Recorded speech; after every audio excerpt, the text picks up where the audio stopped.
tomato soup. I think that's not Othercon. Awesome, thank you. Okay, so a little bit about me. My name is Scar. I'm a part of a system of four. I am like the Anakin from Pokemon, trans, female to male, really queer. Let's get into it. Um, Today I want to talk about my experience with being psychological kin. Talk about how this has shaped me as a person, how the community handles psychological kin, as well as the greater outside world. So without further ado, Otherkinity has been in my life ever since I can remember. From the age of 3, I can remember feeling non-human and having alters that were also non-human. I've also found for my life and my experience, my mental health and Otherkinity are two things that have wound themselves together. I can never look at one without looking at the other, and they play a critical role in my identity. I can say, as psychological otherkin right now, I stand at a really interesting intersection of my life where I have the most freedom I've ever had, and dealing with the worst trauma I've ever had to face, which is very fun. I recently got out of a bad long-term relationship, something I had been in for about 7 years, and I can say the events I've lived did and still do directly impact my identity and change how I see myself. For me, I can't explore my Otherkinity without exploring my trauma and mental health. These two parts of myself are closely woven together, and DID is a product of trauma, and it's something that rules over my life daily. It's something I don't just accommodate, it's a way of life for me. And for the past 3 years, I've been in intensive therapy, going at least once every 2 weeks, and at one point, going twice a week. Completed an inpatient and outpatient program, and needless to say, I have been fortunate enough to not be in a lot of debt. However, I would like to think that these things helped me immensely. With the background talk out of the way, let's get into how these things shaped my identity. A little bit about me. I'm diagnosed with DID, or Dissociative Identity Disorder. This means my identity is split apart between alters, or alternate personalities. If you're unfamiliar with plurality, I can say with confidence that it can be its own talk, but here's what you need to know. My alters are distinct, each having their own morals, ideals, life perspectives, lived experiences, and memories separate from my own. We all share one body like roommates share an apartment space. My alters are a result of trauma I experienced during my life, and each of us hold our own share of trauma. So, imagining trauma is sandbags. Instead of one person holding 100 pounds of sand, we have given 25 pounds of sand to foreign alters, which is much more manageable. My alters, including me, were shaped from the environment they came from, and alters also share an inner world where they can interact with one another. This is also a place where they can easily see their own identity and how they view themselves internally. So, some other fun things about me. I have mild psychotic symptoms. Since I'm in my early 20s, they're pretty manageable at the moment, and I'm always keeping an eye out for them worsening, though.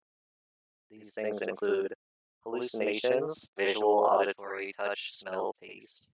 I also have a weird mix of beliefs that can mix into delusion territory, but aren't damaging to my life, and therefore can't really place a good label on them. So I consider them delusional-like, but not the same experience as a true delusion. I believe I could be very much wrong, though. My first identity shift was when I was a child, about 3 years old. That was the first time as an alter I became prominently separate from our host. It was apparently, at the time, I was non-human, and a hyena was my first identity. I looked like a hyena from Lion King, roughly, no character in particular, and acted as a companion and friend.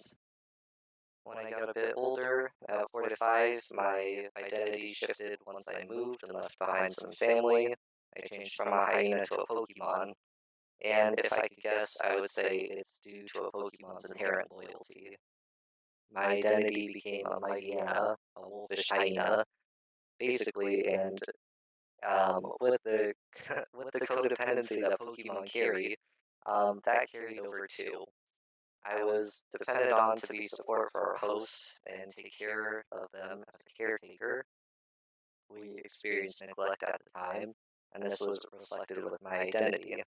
I was a creature that was supposed to stay with someone forever, basically, giving comfort we were missing from our host so they could continue functioning. I would say my identity changes based on my environment and is sensitive to my environment all the time.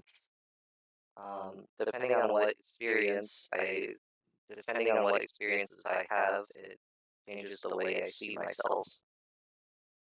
This is because we adapt as a system to the world around us. I often think if my identity I often think if my identity isn't shifting a little, it might be a sign of trouble and us shutting down of being unable to adapt and change. When I was 5 to 6, it changed to its own species called the threatening wolf. I actually did a panel last year about original species because of it, and it stayed a threatening wolf all the way until a few months ago, which has been very fun. Um, my identity as a threatening wolf, though, changed a lot. I got spikes at one point, then I got like a sword tail, then I was able to breathe fire. My size would shift and change, my tail length would change. If it was prehensile or not changed, teeth, eye color, it would all change depending on like what was needed and what was necessary for the environment that I was in.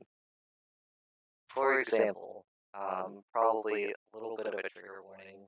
When I was deep in abuse with my ex, I gained the ability to breathe fire suddenly as a needed adaptation to scare them away. My eyes turned red to look scarier, I got bigger. This all happened internally as my ex was able to interact with our system in the inner world, which is a terrible idea, by the way. Do not be an idiot like me. Not a good idea. Um, so I needed to look that way and be scarier as a form of protection. Lately, I have been healing from trauma, and now that my ex is gone, so is the pressure to defend myself, so I turned all the way back into a mighty Anna, which is much more defenseless, but a lot truer to how I see myself in a safe space. I'm sure if trauma happened again, I would shift back to a threatening wolf as a means for protection. When it comes to plurality labels, I fall under protector and host.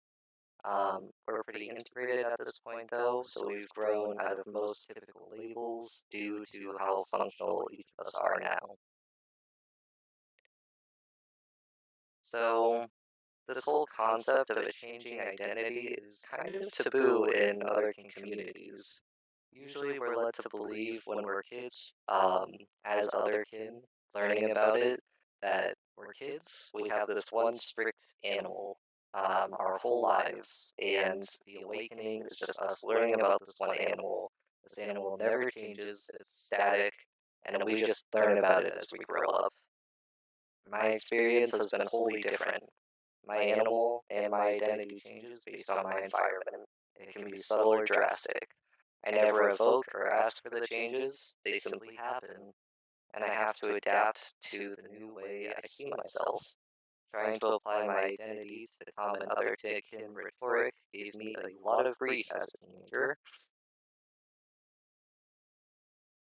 When I was 13, um, I was going through my first awakening. Um, Something would happen, some kind of new stressor, my identity would shift, say, like breathing fire or growing in size, and I would be ashamed because I knew these changes were not typical or up to the other standard of a static identity. A static identity. As an aside, I also think this notion that my experience is atypical is also false. I think this is fairly common, but a lot of other kin just handle it in a way that flows with the static concept, where we learn we have a new kin type, but also still have the old one. We learn something about our kin type that totally shifts it, but connect it back to our old kin type. We find new features, personality traits, or experiences that now define our kin type that were never there before or newly discovered. Otherkinity is about self-discovery and how it's essentially chasing a dragon, literally. We will never fully know our internal identity, no matter how closely we look into it. There's so much that we learn and how we weave into our identity. Otherkinity is as much of an art as it is a science when it comes to self-reflection. It's just like any other aspect of ourselves. We can create labels for our sexuality, and they would work, but they don't capture 100% of what you experience. They're a shorthand for others. I find that Otherkinity is this concept on steroids. I find my identity to be a much larger part as it impacts everything, including my sexuality. It is much more prominent for me, so trying to put it under labels becomes increasingly difficult. How are we supposed to create a shorthand for who we are? All those moving pieces inside us that shape our perspective, experiences, and how we interact with people, how we love people, how we go through day to day life. And we're supposed to just say something like bare Therian. What if it changes? What if we have quirks that are outside of this label? When I first joined the Otherkin community, it was pretty frowned upon to change your identity. You had you had to be a Wolftherian. You had to be a Dragonkin. Once you picked that label, that was it. You're locking into your identity, and if you didn't, you weren't taken seriously. And that brings us to ableism and the Otherkin community. I question as well if this correlation between identity stability and maturity and credibility is ableism. Usually, I noticed when I first joined the Therian and Otherkin community, there was a push for not looking crazy, so as to not get bullied further for identities. I'm sure anyone in the LGBT community knows trying to please people, making fun of you really doesn't work. There's a prominent fear of seeming to outsiders as if we're role-playing or kinning for fun, which seems to be a whole other topic in and of itself. My personal experience has led me to the conclusion that these people are going to come at you regardless of how often you shift your identity, how seriously or goofy you take it, how analytical you are with your identity, whether you write essays or just one sentence. It does not change the view of outsiders. Endels, clinical lycanthropes, and other non-humans who have mental illness-based identities face a similar ableism. It wasn't until this year, 2021, when the connection between mental illness and non-humanity was finally accepted by the greater community.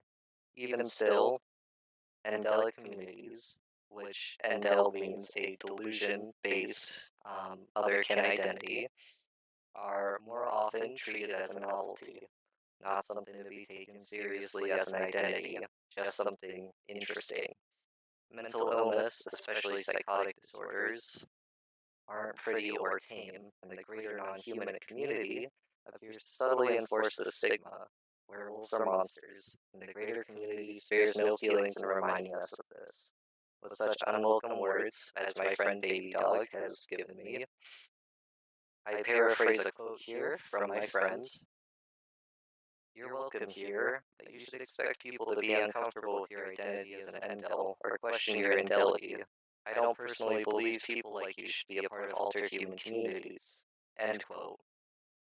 Many of those who are part of the greater alterhuman community are still concerned about respectability politics, how we appear to outsiders, rather than being concerned about how inner community members are finding their welcome. Arguments like, but clinical lycanthropy was previously used as ammunition against all otherkin, or playing into anti-kin stereotypes.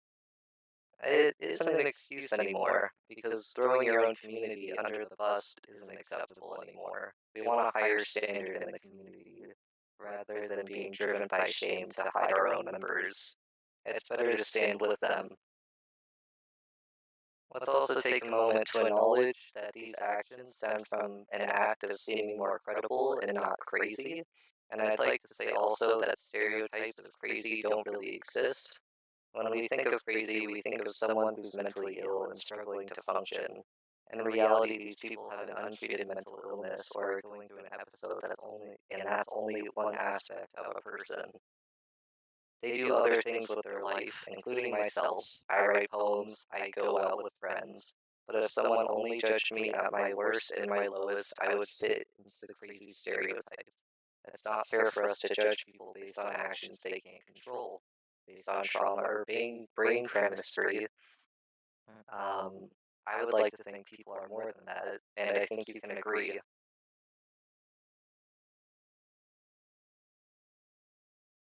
We should be understanding these people and treating them as whole people, not just one descriptor. Crazy is really just a derogatory name for someone with a mental illness, so to avoid being crazy means to avoid any signs of neurodiversity people view as abnormal, or any signs of nonconformity with neurotypicals. So, some things that are in the present day. Endels, Endels still face ableism, typically in the form of being treated like a novelty and not really being taken seriously. Endels are still getting called interesting a lot, and it makes them feel like a specimen within their own community. I'm sure those who suffer from mental illness understand how degrading it is to be looked at some sort of subject or lab rat. I think, as a community, we can do better and be more accepting and open to all forms of otherkinity. Shutting down this kind of language would be great for Endel otherkin. Endels are still having to deal with other community members who use psychotic, delusional, etc. as insult or jokey words. These words are derogatory and insulting, and they shouldn't be said as insults or jokes. There are plenty of other words that could be used, and it pushes Endels and otherkin with psychotic symptoms away from the larger community. Using this language shows an ignorance to ableism, um, shows an ignorance, and it shows that ableism is still alive and active towards Endels. Furthermore, none of these actions help internalize ableism. All the actions described above only reinforce internalized ableism. This creates a combative and toxic environment for Endels and other kin with psychotic symptoms. It would be in our best interest as a community to help bring down ableism and be more aware of what we're saying and to who. Some things to keep in mind. Treating psychotics like they can't make their own choices is not okay. Neither is thinking for them. Insults and jokes using derogatory language is triggering and alienating. Treating psychotics as lab rats or as something to gawk at as interesting is demoralizing and takes away someone's individual power as a person. It's hard to have an identity and a voice if everyone is busy staring at you like a lab rat. So what about the internal side of the otherkin community? I found when I was a part of the Therian community, there was a much more prominent problem, and still is in some corners I wander into. Otherkinity also holds some ableist views, but from what I've seen, it's not from the same intensity as the Therian communities.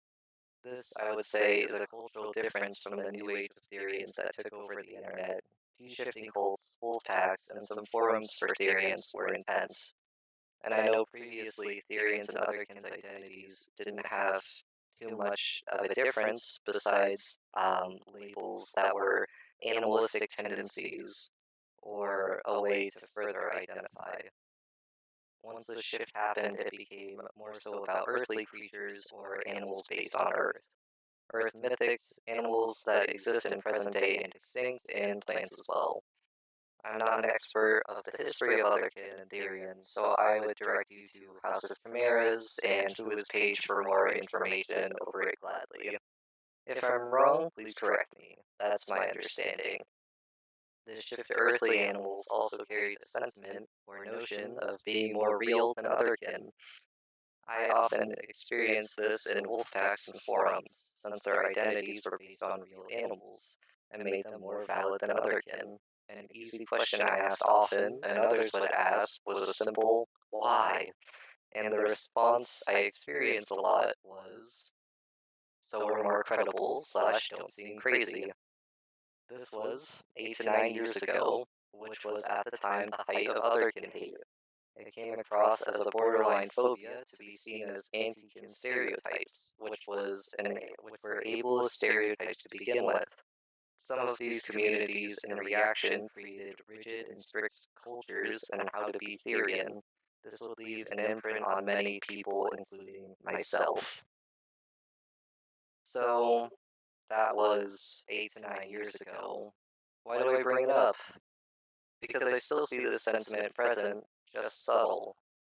Some things I feel carried over were overly present and specific about kin types, an obsession with details and intricacies to a degree where it's no longer beneficial to learn, embarrassed or shamed for certain kin types, a focal point on kin type tendencies, and ignoring or pushing aside human experiences to further pronounce a kin type, a fixation on the past and not taking into account of the present, always centering around the past.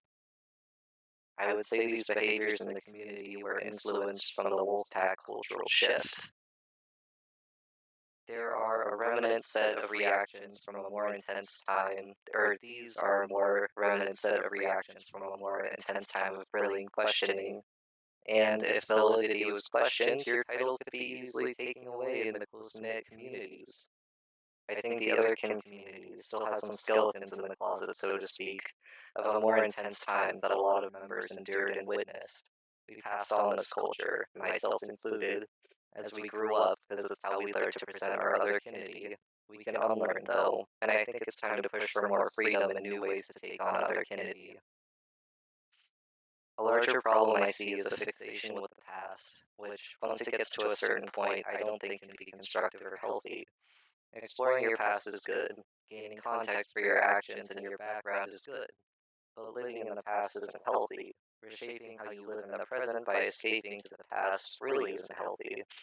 I find it worrying how common it is for otherkin to not tie their humanity and the present to their identity. It hurts to say, it can be uncomfortable, but being human is a part of our experience. Now, my therapist always says, never damn a coping skill. If you're looking to the past and living in the past finds you comfort and keeps you stable, that's ultimately a good thing.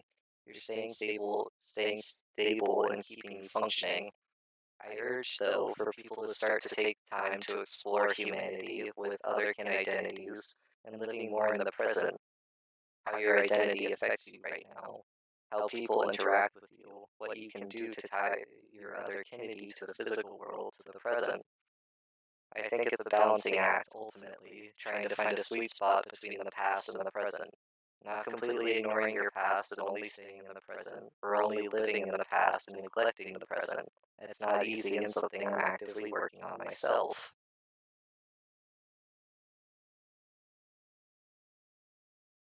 I want to highlight the present cultural imprint the Wolfpack phase in present-day Otherkin communities shows us, and how new Otherkin members seeing these imprints are reacting to it. We as old members may not realize how impactful our words are and may not notice us carrying an imprint of the past with us. Some quotes I picked up, I asked a few friends for their experiences who had come out as otherkin in the past 6 months. I was also able to get one anecdotal anon from my Tumblr after sending out a request earlier today. They are also pretty recent. Here's what they had to say. They are all anonymous. From Tumblr. My experience was pretty good, joining the Otherkin community. The community is super open and friendly, or at least the side of it I'm on. I don't know about fictionkin side of it, which might be more controversial / full of discourse.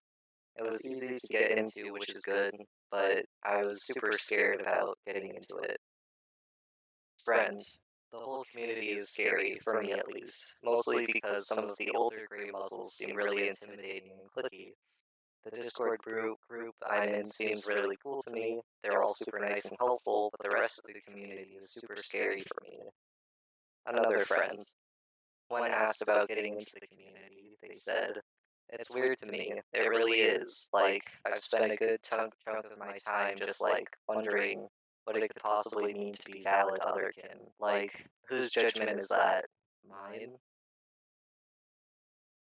My take on otherkinity. I'm telling you my story because my mental illness causes me to fall into an undesired or taboo identity categories or stereotypes of otherkin often. I find instability, identities that are less material or easily relatable, signs of mental illness with otherkinity, are swept under the rug.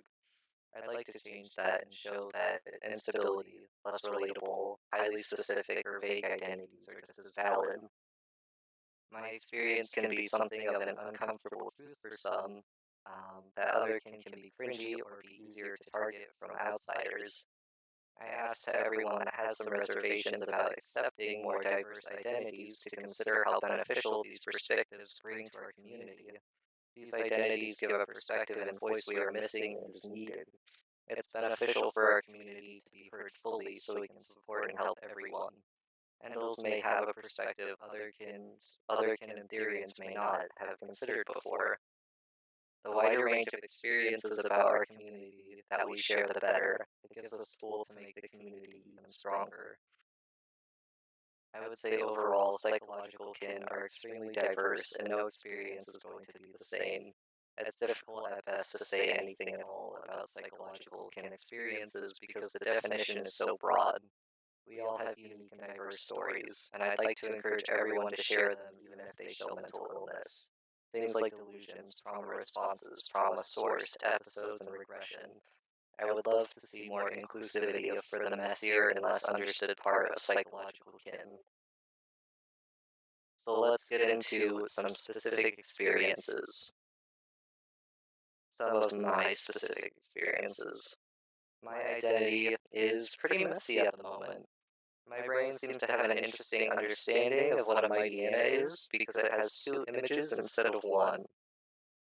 These two images are Houndoom and Mightyena. Both of them I see myself as, but they're the same entity. My brain can't see the difference between the two as an identity at the moment. So they're both Mightyena. It's quirks like this that I think should be seen as more acceptable in the community because it's messy at best and has made me on several occasions go, that makes zero sense. But from a trauma standpoint, it doesn't surprise me.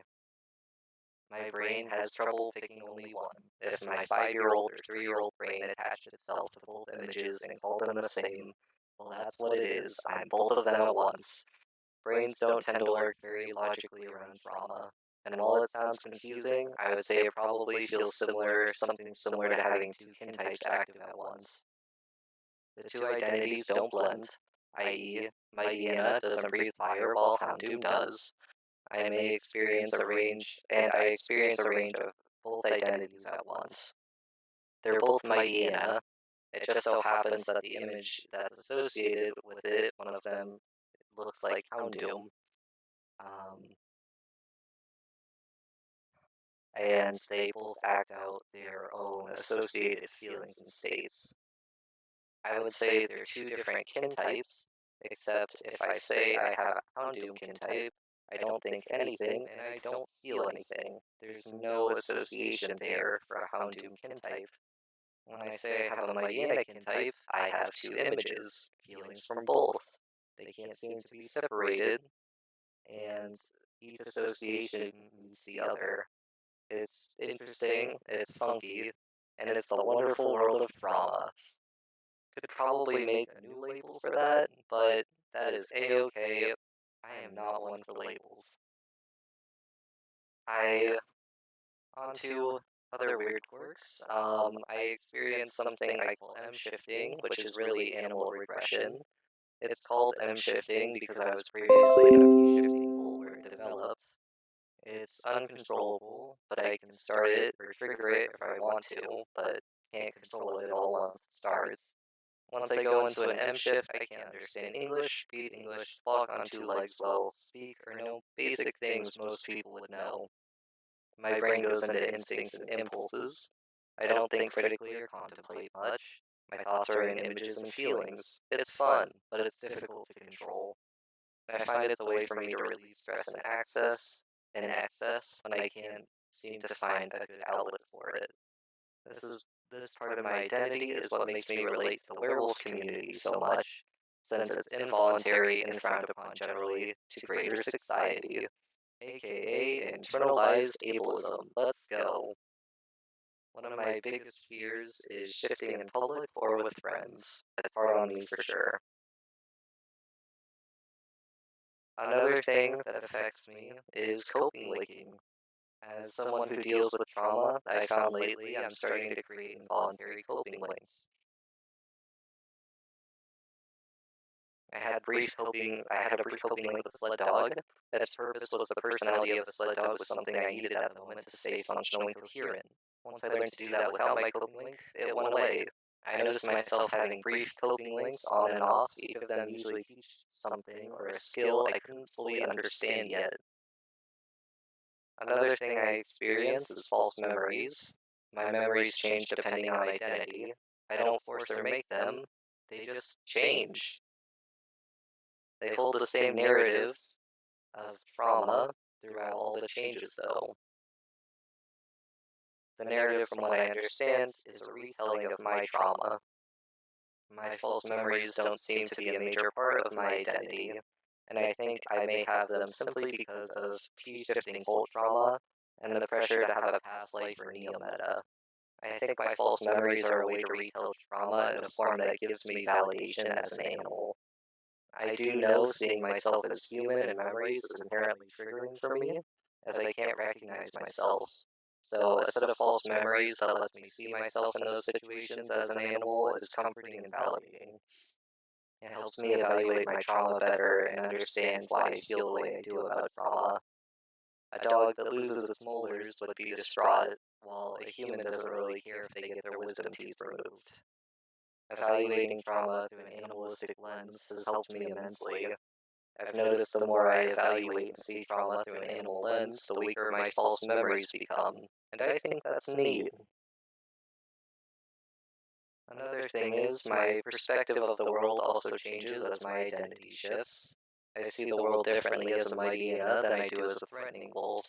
Objects, people, and environments all have a changing association according to shifts, or how my identity changes.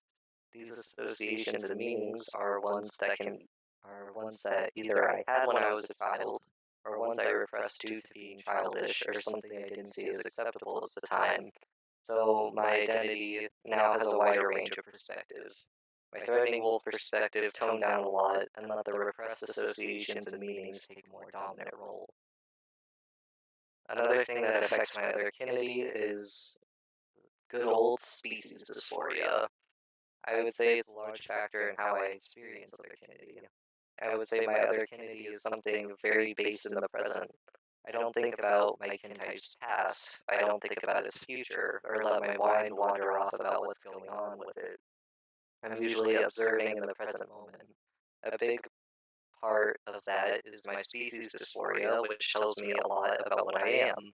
I'm trans, female to male, and though that's debatable as I'm considering gender to my kintype, human gender dysphoria is something that bothers me to a decent amount, which has sent me, like just a decent amount. But what has sent me to therapy and getting help is species dysphoria, which is absolutely unbearable for me. And to cope with it, I have fangs, tail, collar, a wolf's bane pendant for the mythology about werewolves, pointed nails, short hair that's thicker to resemble my kintype. I had I had to learn how to make animal vocalizations like growling, snarling, and whimpering, because I felt incredibly stressed about being unable to emote properly. I learned to walk on all fours. I learned to play and move around like an animal, mostly from M shifting, but it helps immensely. Getting on testosterone also helped a lot. Getting furrier, deeper voice, thicker hair, generally able to gain muscle better. Overall, all good things for my species dysphoria. Overall, it's something that I've always had that brings me immense discomfort. I'm also planning on making a prosthetic muzzle to wear and possibly some ears, but we will see about that.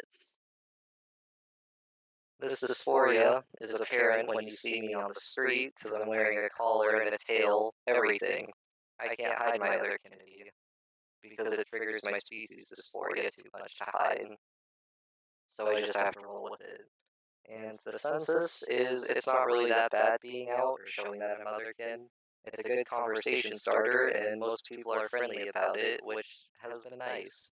I do get asked if I'm a furry, and I usually just say yes because I don't feel like explaining my otherkinity all the time. I feel if someone asks why, I usually just say I see myself as an animal. Responses are mixed, but people are polite about it. Wearing gear makes me feel much more grounded in where I stand with my identity. I notice I feel much more confident about myself when I'm being myself unabashedly. Who knew? Also planning to get some combat boots, add some spikes to them to imitate claws. Should be fun. Heading back to weird quirks though. Um, Phantom shifts. I experience those all the time, 24/7, in part due to P-shifting cult, and also a way to manage species dysphoria. It's pretty intense for me, and it's something I find comfort in and encourage. It's a way for me to find the world more relatable. Often, these shifts calm me down and make it easier for me to navigate the world. I would say my phantom shifts only affect parts of my body I'm aware of, and not the entire body all the time, rather, whatever body parts I'm using. It also does its best to not have any clipping through objects, and my shift may phase out if there will be clipping on that body part that I'm aware of. Lastly, my gender and sexuality, I would say tie to my kin type. I'm attracted to otherkin more so than humans. I really like animalistic aspects to people and traits I see in my kin type and other people. I find I get along best with canine kin types. My gender, I'm realizing, is more tied heavily to my kin type, and I want to be a male Hyena, whatever that entails. And it plays closely to my species dysphoria. I find when I relieve my species dysphoria, I also tend to relieve a bit of gender dysphoria as well. I say I'm female to male as a shorthand because that's what my kin type gender seems to line up with most. Though I think it will be less and less the case as I start wearing things like a prosthetic muzzle, which is pretty animal gender to me. So, one last topic: therapy and otherkinity. Since we're all psychological kin, I'm sure it's going to tie in a lot, or at least a few of my good friends here. On this topic, I would like to talk about how therapy and otherkinity interact, because that's something central to this panel. For me, I always notice when I'm given analogies in therapy, they are always about an inner child, how I was a human kid, how I am as an adult. These things are good, but they lack the context of me as a whole. I'm not just a human, I'm an animal in a human body, which changes a lot in how I've had to take care of myself and apply advice given to me by professionals. For one, I always have to tell professionals I'm otherkin and what that entails, that this isn't a hobby or one aspect of me, but something that impacts my entire perspective. Methods of self-soothing won't work for me if I don't change some wording around. There is no inner child for me personally. There's a puppy. And a puppy seeks out an entirely different set of behaviors, emotions, emotes, and way of communication than an inner child would. You would be able to talk to an inner child and hug them and act as a type of parent to them. With a puppy, I tend to act more as like an owner or animal parent depending on what's needed. As an owner, I have to bridge communication gaps with things like chew toys, petting, dark cozying places, brushing, grooming, nonverbal communication. What plays a larger part in my healing process than what I read or what methods I'm taught is, as an owner myself, I have to learn to take care of my inner puppy the way I needed, which can be difficult, especially when no one around you has to follow that method. And as an animal parent, I also have to act as well an animal to my inner puppy, because that's what we both understand. That's the common language we speak. it's non-human, and it's critical to my healing. I find protecting my inner puppy as an animal parent gives me a larger sense of catharsis. It just feels like something I can finally understand. However, the methods don't translate well to the real world. I can't just snarl at people. I have to talk to them in a disagreement. I can't go hunting. I have to go shopping, which is why I have to have both an owner and an animal parent. Both are important because both aspects can't be ignored and need to be used in tandem. And healing for me, when it comes to trauma, involves a lot of balancing between human life and my animalistic needs, which is something that I've had to explain to therapists, the difficulties of doing so. I noticed most therapists I've met can't seem to grasp this and see Otherkinity as more of a metaphor than an identity. I noticed a lot of therapists would change metaphors to talk to me instead of reshaping a technique for healing, which has caused a lot of problems.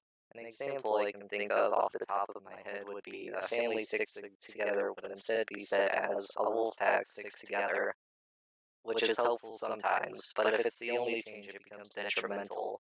Often because, while not intentional, I think a lot of therapies are human centric. There is an assumption you're human in order to apply the coping techniques and healing strategies. This leads to me unintentionally repressing a larger chunk of my other kinity just because I was applying these techniques without changing anything.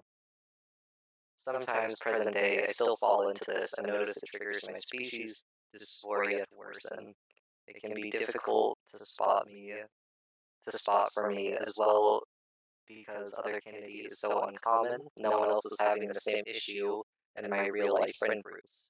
So I assume whatever I'm doing must be okay because it seems to work okay for everyone else, which ends up not being the case.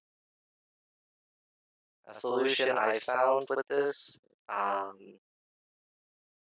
is explaining as I go with therapists, um, telling them what is and is not working, having to be an advocate for myself and teach them as well what I like and what works and what doesn't. I try my best to let them know something they do is detrimental. I also try to explain what brings me comfort and what doesn't. A nice talk isn't going to help my puppy self, but a hug would. Things like that. When it comes to internal imagery some therapists use, I know stating to them you'd like them to consider your kin type as yourself has helped me by them not seeing me as fully human or just trying to describe me in my real body. Overall, I hope this talk has helped some people, give some new perspectives, and I am happy to reiterate some topics I went over. Thank you for coming to my TED Talk. Let's get into the Q&A. So, any questions?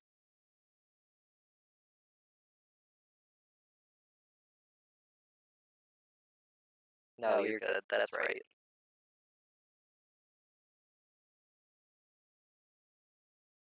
Sure, I can do that. Thank you. Has therapy been any help with species dysphoria? Um, that's a good question. I would say overall yes, because while therapy may not be able to address like specifically species dysphoria, it can usually help with things like anxiety for actually tackling species dysphoria.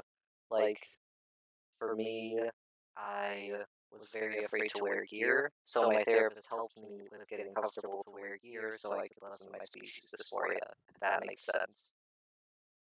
Have you ever had anyone directly harass you for wearing gear or being altered human? If so, how have you dealt with it? Um, I have not been harassed, which is very nice. I do get hit on a lot, which is not something I was ever expecting. Um, Especially because I wear a rainbow tail. I was like, this should be 100%. I will get some like snide rumors or something, but I haven't been harassed yet. If I was harassed, I would basically be going, so what? Like, good for you, man.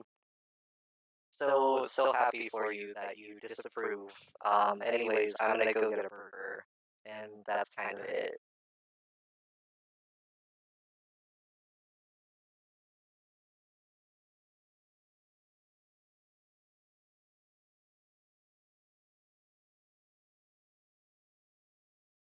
I know it's very gay. The rainbow tail is indeed very gay.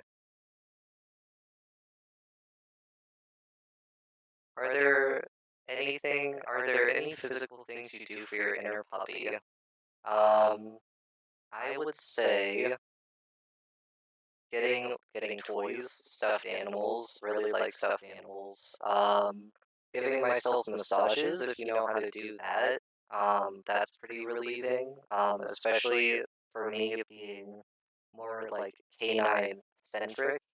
A massage around your neck where your scruff is, very good. 10 out of 10. Would recommend. Does help puppies. I have a question.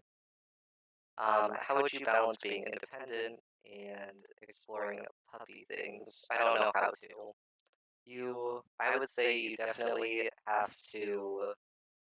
um, you have to learn how to be an adult and learn, like, how to also be a puppy and switch off from those things. Um, so it is difficult, but something you can learn in time. You said, let's see, here's another question. You mentioned before about non-human identities by, clo- caused by or closely linked to trauma.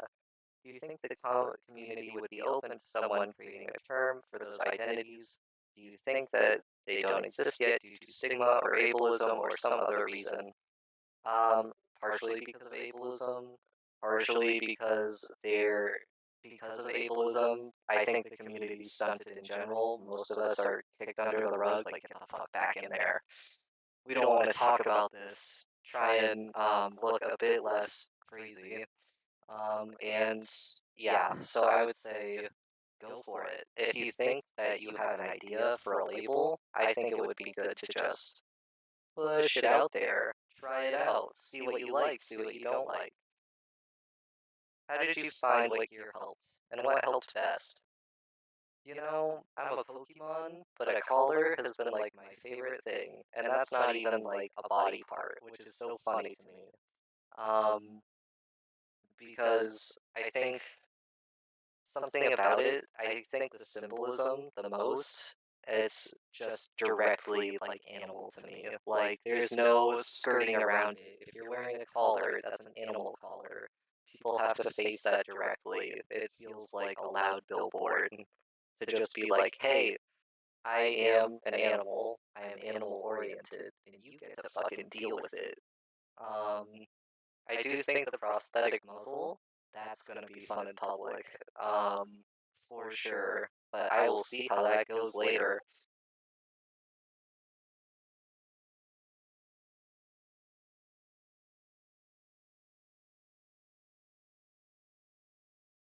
Do you have any tips for talking about kin stuff with a therapist for the first time, or like anything relative to that would really help, especially a new therapist? Yes, I would say, first of all, I would ask them, like, basically like a staircase of questions where it's like getting more specific as you go so you can gauge how much you want to tell them. Because not all therapists are the same, and depending on how they react, then you can tell them more. So you can start with, like, have you heard about furries? What do you think of furries? Can you tell me if you've ever worked with furries?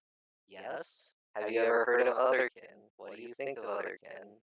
Are you comfortable with otherkin? Do you have experience with them? And then, like, I think I am otherkin. Um, is that going to be a problem? Is that something you've worked with before? Uh, Things like that. That's usually a good way to get a feel and set the tone, show them that you're serious about it, that it's not something really negotiable or something that's not a big part of your life. If you really want to, um, like say like worst case scenario, a therapist is like, oh, that's like a hobby or something, right? Like that's something. Just be like, no, it's a serious identity, and it can be uncomfortable to have to stand your ground like that. You can either do that or just, like, let it go and, like, flow with it, and then just, like, not go back. Depending on your confrontation style, both work. It can definitely be fun. Let's see. Do you have any tips on relieving gender dysphoria? If not, do you have access to gear due to your species? Oh wait, do you have any tips on relieving gender dysphoria if you do not have access to gear due to your species? Um, you could try to lean into symbolism. Um, like if it's really hard to replicate your gender, finding things that are symbolic of your gender, not necessarily a one-to-one, may be good. Um, that's about what I would do. I think for me, also art can be relieving for dysphoria.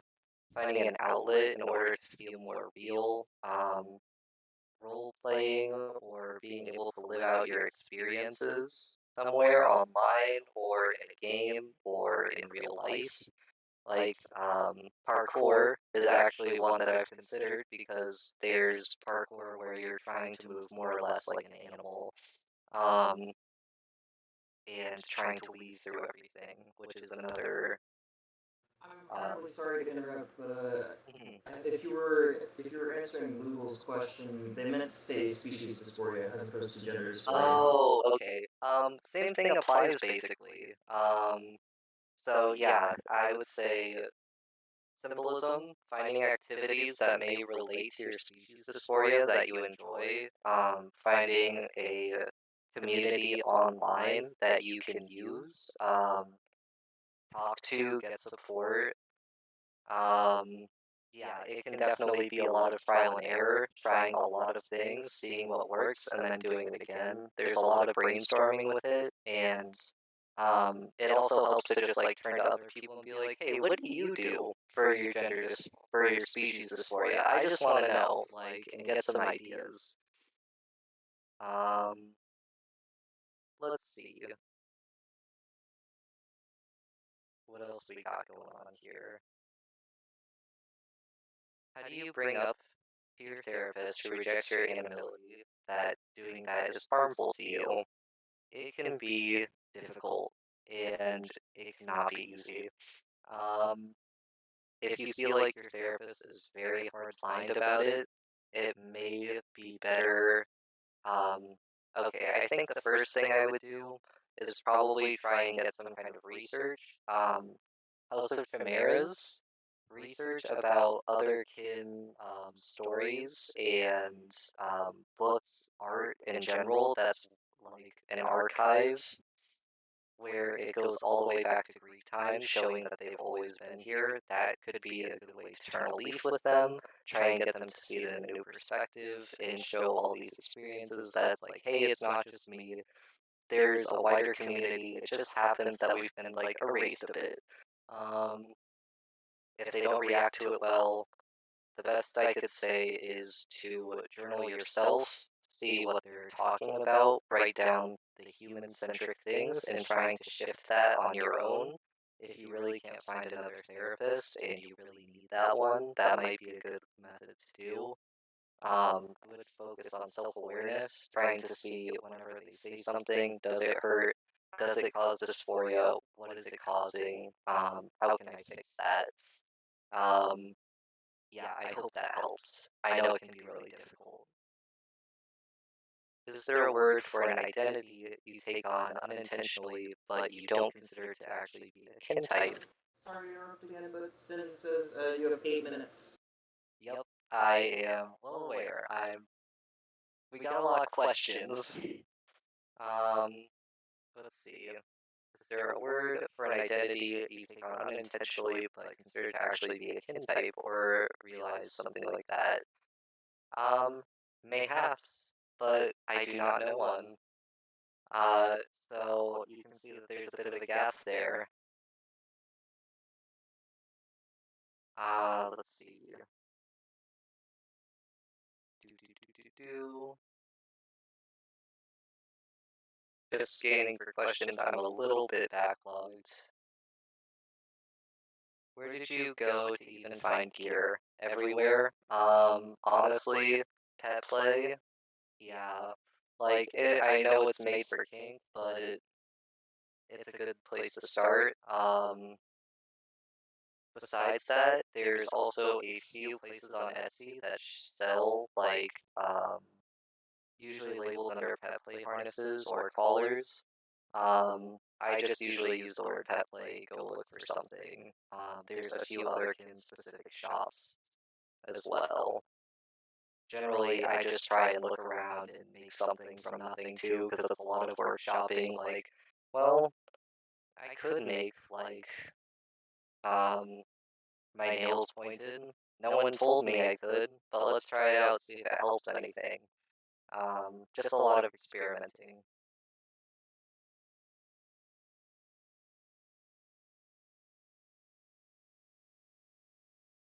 Let's see. Oops. My poor chat. I think it wants to die because it's just so far back.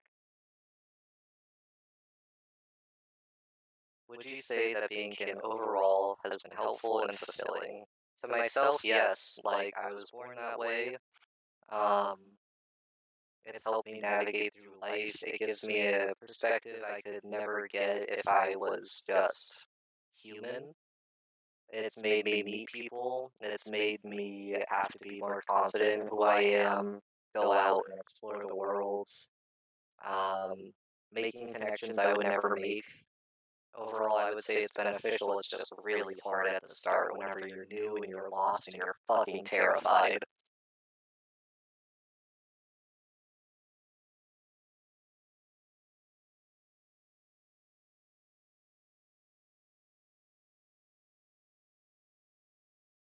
Human tooth bad. I agree.